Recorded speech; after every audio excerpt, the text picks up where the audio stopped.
Lots of drama. I was there from Thursday until that next Wednesday. So I was there for a week, almost, an entire week. Hi all my beautiful friends, how are you all today? I hope you all are having a wonderful day. My name is Heather, and today we are going to talk about my birth story. So I was at 41 weeks. I also had gestational diabetes. We decided to induce, and I went in on a Thursday to be induced, and they started off with the pill and nothing happened. They, after 24 hours, tried the paper tampon thing. Nothing happened. After 12 hours of that, they started the IV, or like the Picotin, I think it's called. As you can tell, I'm not familiar with most of the medical terms. I just know what I went through and my experience. So that's what I'm trying to give you. By this time, it's now Saturday, and they decided to try the balloon, which was super painful for me. Unfortunately, as it was happening, my husband was in the room and he almost passed out because it was pretty painful, and I had only dilated to like half a centimeter at this point, even though they had given me all of these induction drugs. Unfortunately, none of them were working for me. Apparently, I'm some kind of anomaly. There's maybe 1 to 2 women a year, if that, who do not respond at all to any of the induction drugs, whether it's the pill, paper tampon, the IV, the balloon. They respond to something. I responded to nothing. They decided to discharge me, and I was able to go home on Sunday and have a real meal, because the whole time they starve you just in case you have to go into some kind of medical surgery or emergency surgery, something like that. And for me, I was trying to negotiate food all the time.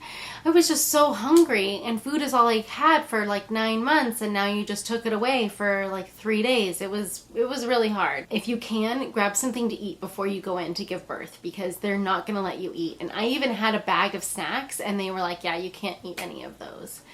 But unfortunately, next time I think I am just gonna eat it when they're not in the room, because none of the drugs worked for me. So I think I said I went home on Sunday. I actually went home on Saturday. So Sunday was like my first normal full day where I was able to go to a restaurant and eat and things like that. And they told me on Monday, you need to go get your fluids checked, just to make sure everything's okay with her. And hopefully, since the induction drugs aren't working, we're either gonna have to do a cesarean or you're gonna have to have her naturally.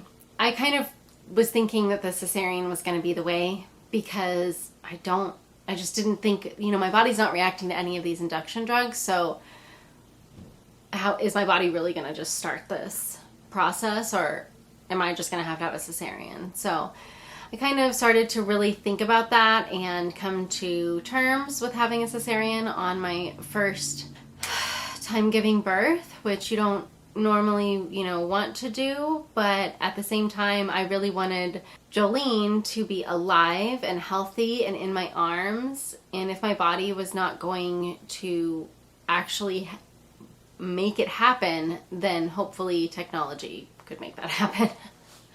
Technology and medical advances could make that happen via a cesarean. I went in on Monday to get my fluids checked. They were like, okay, your fluid is really low, but her heartbeat is really strong, so we need you to go back to the hospital. And I immediately was like, hold on, can I go get something to eat before I go to the hospital? Is this a super emergency? Do I need to go in right now, or can I go get some food? Because I was starved for 3 days, like just a couple days ago, and I would like to be able to eat before this whole process begins. And she's like, yeah, you've got like 2 hours to be able to get yourself to the hospital. So go get your hospital bag, go get yourself something to eat, and then go to the hospital. And we're going to call and let them know that you're on your way. I called Alex, my husband, and I was like, okay, this is kind of an emergency, but we also have like 2 hours. So I know you're getting off work right now. I need you to go get the Chick-fil-A that I just ordered. go pick it up and bring it to the hospital because I'm allowed to eat just before they start doing this whole process. But once they start this process, I'm not allowed to eat again. So please, it is an emergency, but kind of not really. Go get my food. I'm at the hospital. Bring it to me. And the nurses were like, great idea, perfect, no problem. We'll wait to start this whole thing until your husband is here, because they were with me this past week when, you know, the past 3 days that I was there. So they knew that all I wanted to do was eat before we started this process. And they were monitoring her and assured me that we had plenty of time. And we did have plenty of time, because although her heart rate kept dropping, on the third time that it dropped or disappeared, I guess it wasn't really dropping, it was just straight disappearing from the monitors, they kind of all descended onto the room and were like, okay, it's C-section time.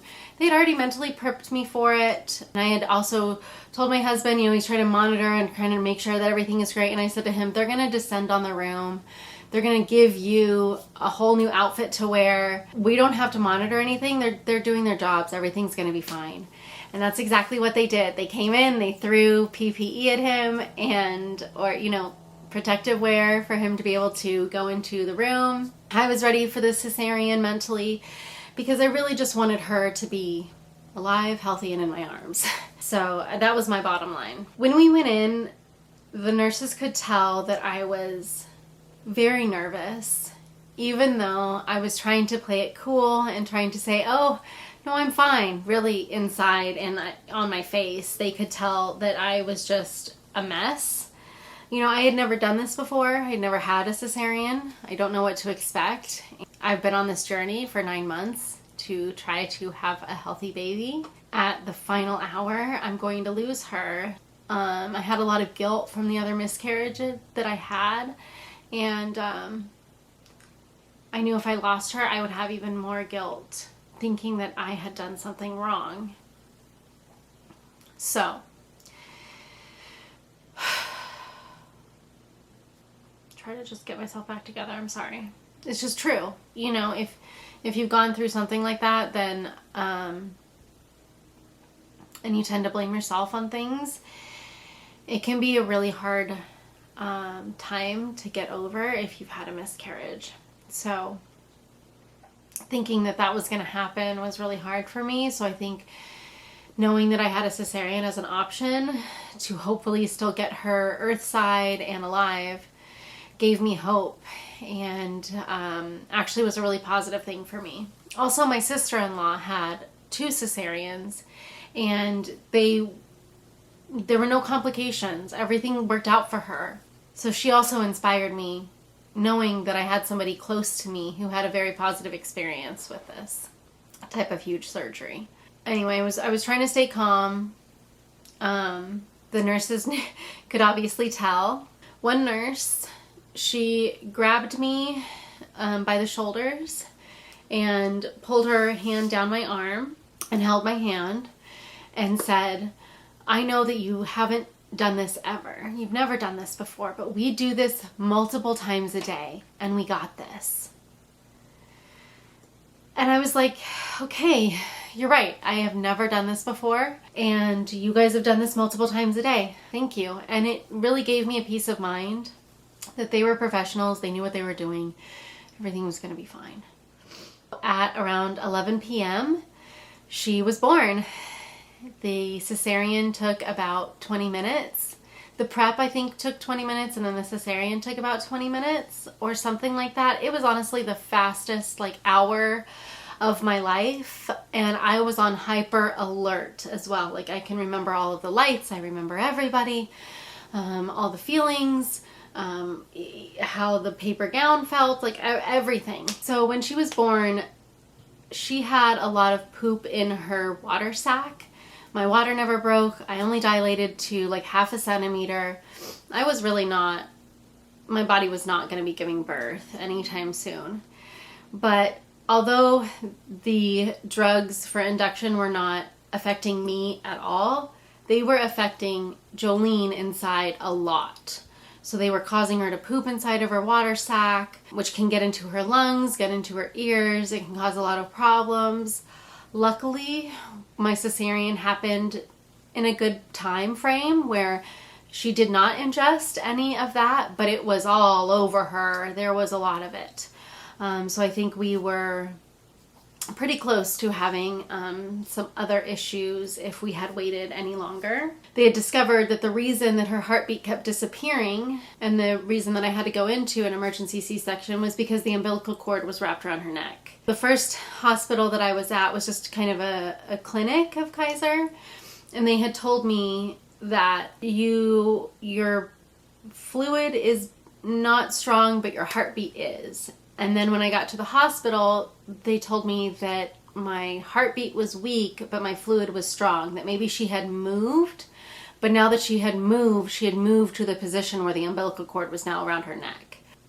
Also, I don't think if she had moved into that position that we would have had the emergency C-section, so she would have been in that poop sack until my water had finally broke. Honestly, they had told me when I left on Saturday to come back that Thursday, but I'm not even sure if she would have made it to that Thursday just because the drugs were really affecting her and nobody knew, and she would have been in that for days. So I'm just very grateful for the timing for everything, that everything happened and everything worked out positively. Although the C-section was a major surgery, I was very determined to get up and moving and get my body into recovery as soon as I could. While we were in the hospital, I was trying to get up, I was trying to move around a lot. She ended up getting jaundice, which was very scary and caused me to not want to breastfeed her because I was just so determined to get the jaundice out of her system. I think if I have another kid, I'm going to just be determined to breastfeed them and take them out of that light for the 20 minutes. It's going to be okay. It's not going to be that big of a deal, but I was just so worried. It was really also funny that they put like this Bluetooth monitor on me that left these really weird circles on my belly. It almost looked like I had some kind of alien encounter or something like that. But I actually preferred these Bluetooth monitors even though they left these marks because I was able to get up and walk around. Whereas with the other monitors that were on me, I was connected to the wall on one side and then another on the other. It was just a lot. So these Bluetooth monitors I think are amazing, and I think every hospital should be having this as an option if somebody would like that. So because of everything that happened, because of my C-section, my body not really going into labor, I was not able to breastfeed. And it was devastating to me. I had all this equipment, I had multiple breast pumps, storage bags for extra milk, and I don't think I ever produced more than 6 ounces at one sitting, and that was maybe 3 times that I had done that. It was really devastating to me, and I think the next time that I have a baby, I know I'm definitely going to have another C-section because I don't want to deal with any of the drama of my body not going into labor, and I just want to be able to have a healthy baby. I feel like next time that's going to be my focus, is really making sure that after my C-section, I do produce milk, I do breastfeed right away, even if they have jaundice. And I'm really going to try to get that going. I mean, I was pumping for 30 minutes every 2 hours. Was not like nothing was happening. It just wasn't. I feel like because of the C-section and because I waited till she had been completely recovered from jaundice to start breastfeeding her, I waited too long. Like 2 days was too long. You need to just get it going immediately, and that's why they have a breastfeeding consultant there. And that was just something that I did and something that I can learn from for next time. That's all. So I feel like without modern technology and medical technology, I would not have her here, and I most likely would not be alive as well. I mean, I did not go into labor, and I do feel like the drugs kind of forced the cesarean after all of the events that happened. But I also feel very grateful that I live in a time where I'm able to survive, labor and giving birth and all of this. So lots of drama. And I was there from Thursday until that next Wednesday. So I was there for a week. Almost an entire week. Maybe it was the Thursday. Look, I was there for a long time. And I know insurance in the United States is kind of a contentious thing. My birth was $250, Actually, it was $500 because I was checked in twice, because remember I left on Saturday and came back on Monday. But if I had actually stayed and had the cesarean, it would have only been $250. So I know a lot of people ask, like, well, you know, did you go into a lot of debt when you had her, having her in the United States? No, because we have health insurance through our work, and it's through Kaiser, and they have really great rates, and it was $250, but I had to pay twice. So I checked in twice for, you know, both of them. It cost me $500 to have her, which I think is very reasonable. Considering I stayed there for 6 or 7 days. And I don't think I could have stayed at a hotel for 6 to 7 days. At least a nice hotel that also gives you food with all that care. And that's my story of me going into labor for the first time. So that is my birth story. I hope you all enjoyed. And I hope you understand being a new mom has been very hard. The reason I haven't been able to tell the story on camera is because I really just needed to cope with everything that happened. I did not give birth in the way that I wanted to. I had this fantasy that I was going to give birth naturally, and it was going to be wonderful, and it was going to be tough, but it was going to be great. And none of that happened. I mean, I didn't even get to breastfeed. So my experience was totally different than what I had in my mind. So it's been a long time for me to be able to grapple with that or cope with that. So I really appreciate you all just understanding, being a new mom, how I've been depressed and very busy, super tired. But I feel like I'm in a really good place, and I'm able to tell the story now. Thank you all so much for subscribing and for liking this video. It makes a huge difference on my channel, and I will see you all soon. Bye!